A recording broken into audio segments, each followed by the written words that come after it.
So what do we know about the pigment of Sinop? We have ancient texts, that's all. So Theophrastus, Strabon, some papyri, but very little, and even less inscription. So this is the base of our work. What do we know? So we know that it was called miltos, which means red ochre. Actually, there is a word for ochre, which is ochra in Greek, but which is related only to the yellow ochre.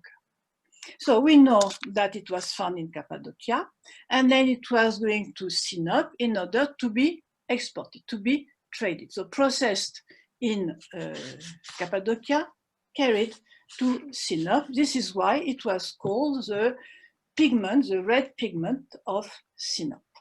And also Theophrastus tells us that it was found in a large quantity, so it was not something rare.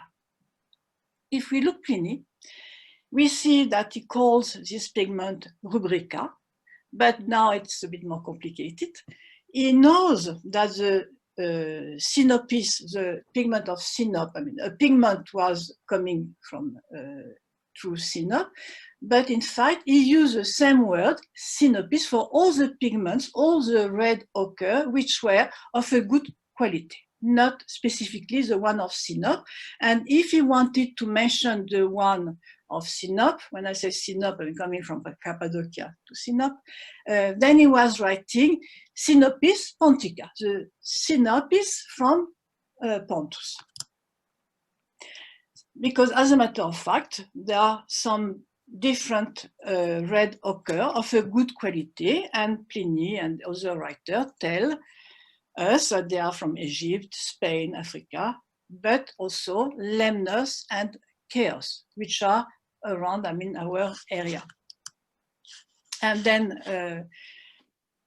as a matter of fact, I mean, all this pigment of good quality, red ochre of good quality, you can see here, they are more or less similar, but of course they will have with the analysis some different signature.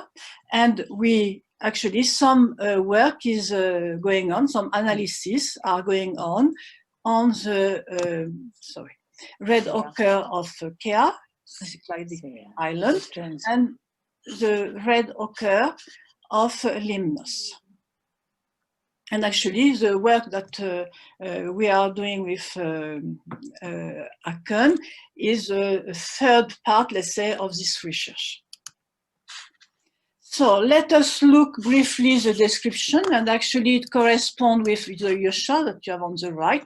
So it is thick, heavy, liver color. So I mean, the writer are insisting a lot of the color, liver color with a stone. So I mean, it's a pure texture, homogeneous color.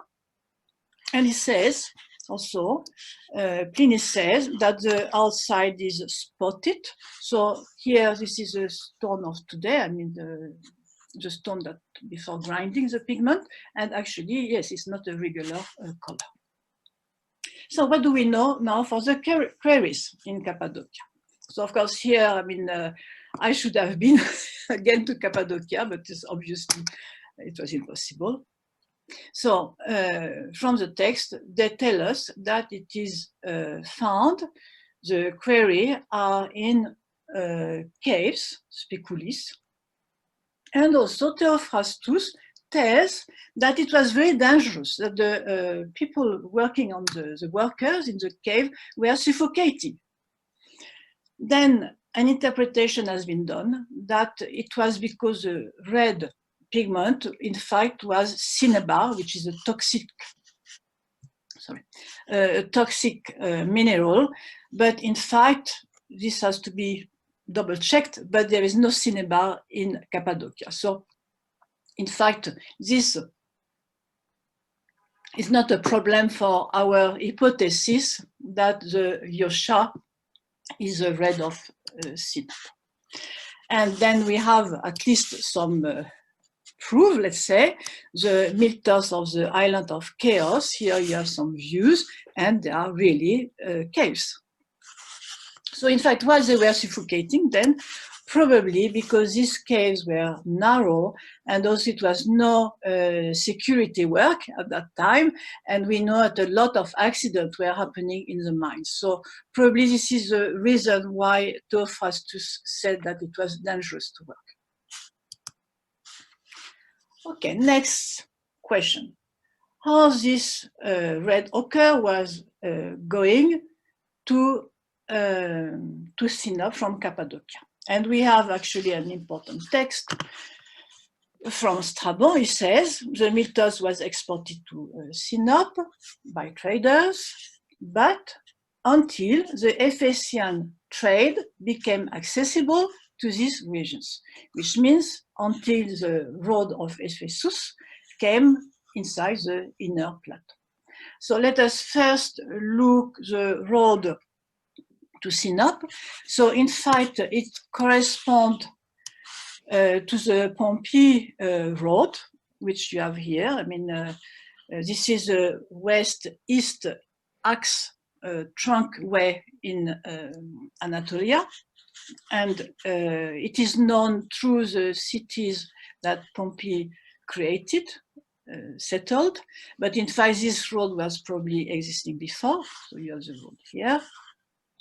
And then there is one possibility, which is that from that road, so coming from Cappadocia, it was going to Amissus, or it was going to Sinop. But if it was going to Amissus, it means that then it has to be taken through the sea, which is easier than the road. The road is very bad.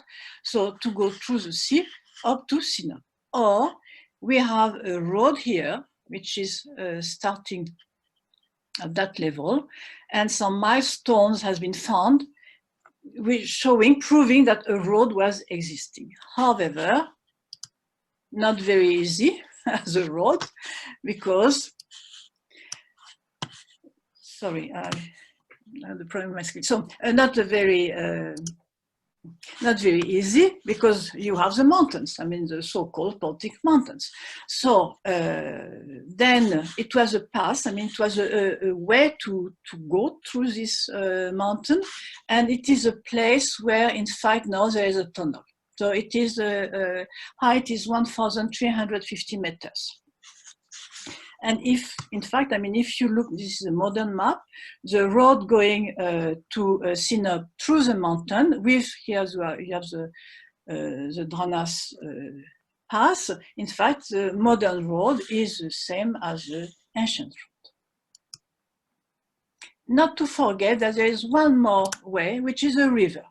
And we know that the Köseler-Mack, the Red River, was navigable. Not completely navigable, but some parts were navigable. And until the dam, the barrage of the Altonkaya was made in the 80s, if I'm not mistaken, then, I mean, you have a photo, it's a funny photo. I mean, they are carrying a camion, they're carrying a minibus. I mean, if they carry a minibus, then they could, of course, carry some pigments. Then why Sinop? I'm sorry, I'm looking at my watch not to be long, because we are two. So, I mean, why Sinop? Obviously, because Sinop is the best harbor on the Black Sea. In fact, it has two harbors. And then from Sinop, you can reach very easily, safe harbors. And from Sinop, you can reach very easily all the main cities of Black Sea. So there's, of course, a good reason that they decided to make the way to Sinop. Then Strabon tells that it went afterwards from Ephesus. So Ephesus, yes, as a matter of fact, the road, I mean, when we are in the end of the 2nd century BC, when the province Asia was created, so yes, I mean, the road have been updated, all the roads were updated, and in fact, also that road. So, I mean, I just wonder if the reason is simply that the roads were better, because if you look, okay, I mean, this is a bit, my argument is a bit tricky maybe, but I mean, it's just you look the distance. Of course, I mean, still, even with a good road, look now, I mean, this is a direct line, this is the road today. So I put the 2-dimension distances, pardon. So I mean, still, I mean, Cappadocia Ephesus is still very far. So we can wonder if the reason was only the road. Maybe it was more a facility to extend the trade. And here I'm putting the place where we are sure that this red ochre from Sinope was exported, because otherwise red ochre we have everywhere. So I mean, to find a red ochre somewhere will not give you any information. So we have to pinpoint that it is a red ochre of Sinope. So we know that, yes, a lot in Black Sea areas. But even we have in Libadia, in Boeotia.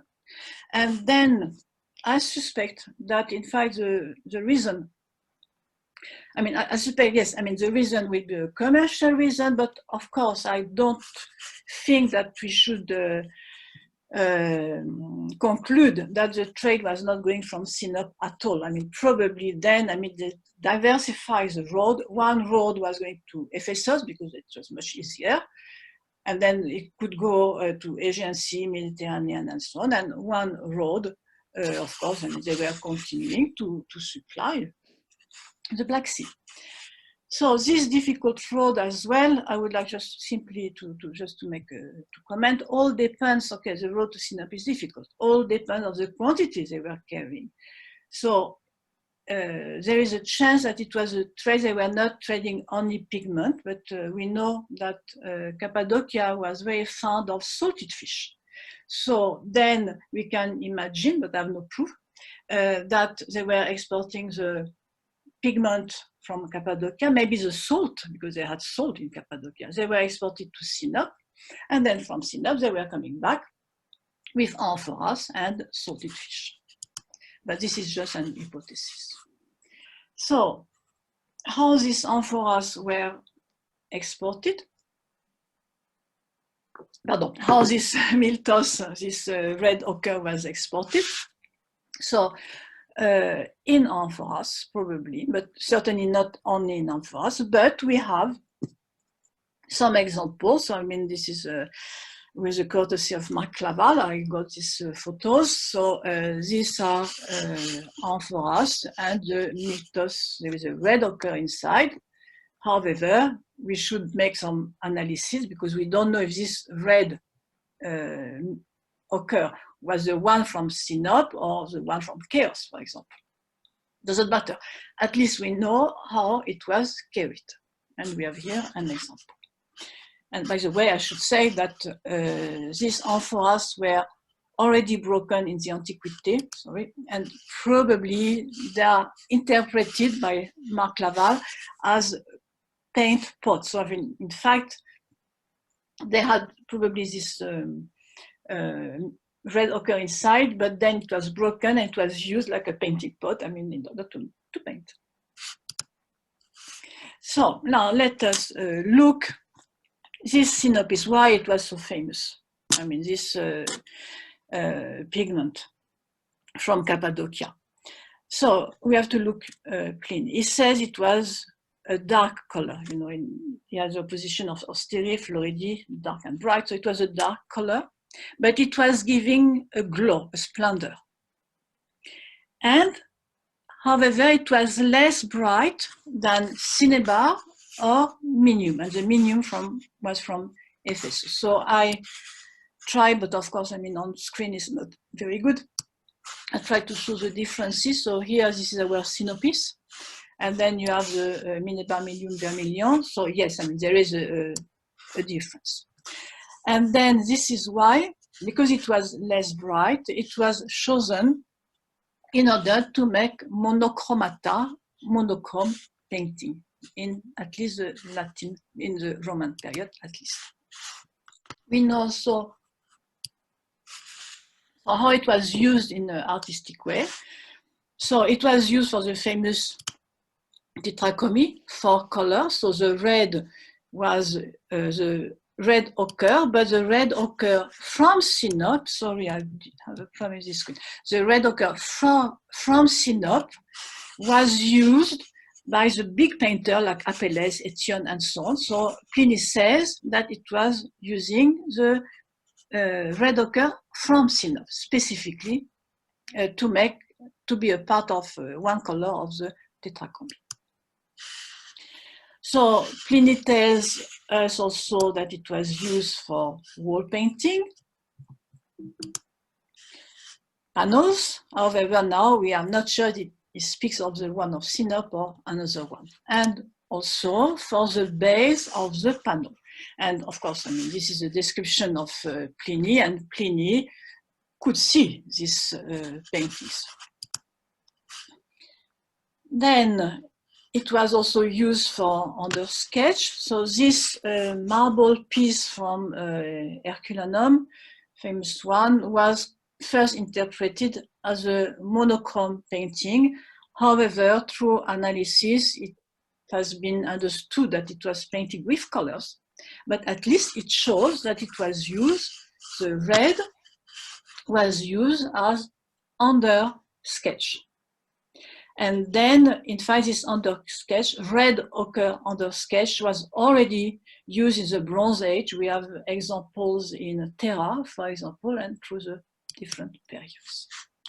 Now, some more, but very briefly used. So it was also the miltos in general, I mean the red ochre in general, was used to protect the wood. So it was mixed with wax or mixed with pitch, and then it was put on the wood to protect it.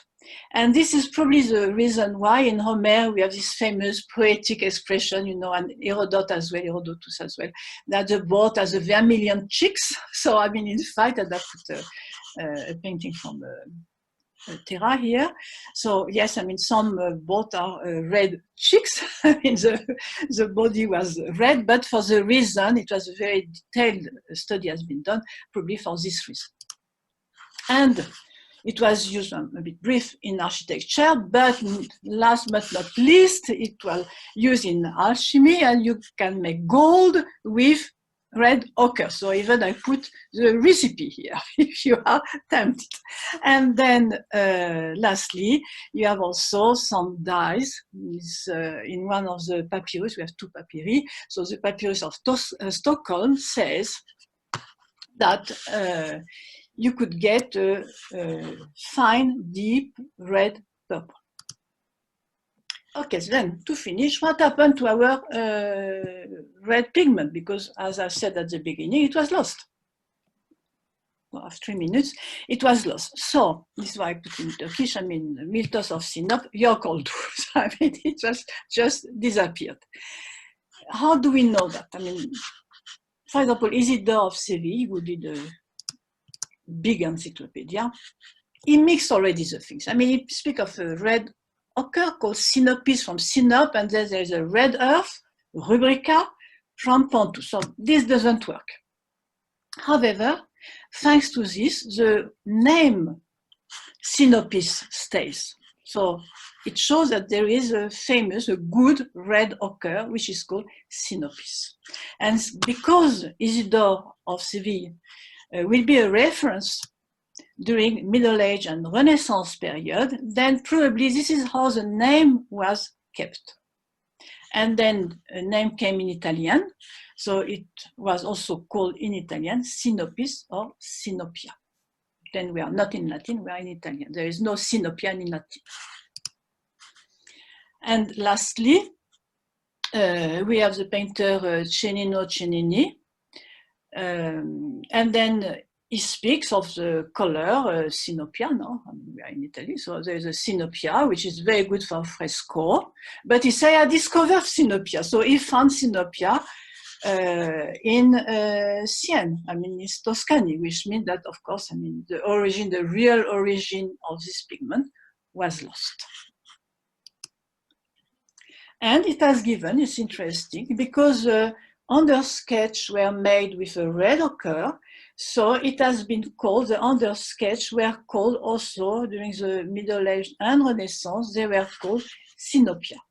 So I mean the name of the pigment has given the name to the technique, and there is even a museum in Pisa which is called the Sinopier Museum.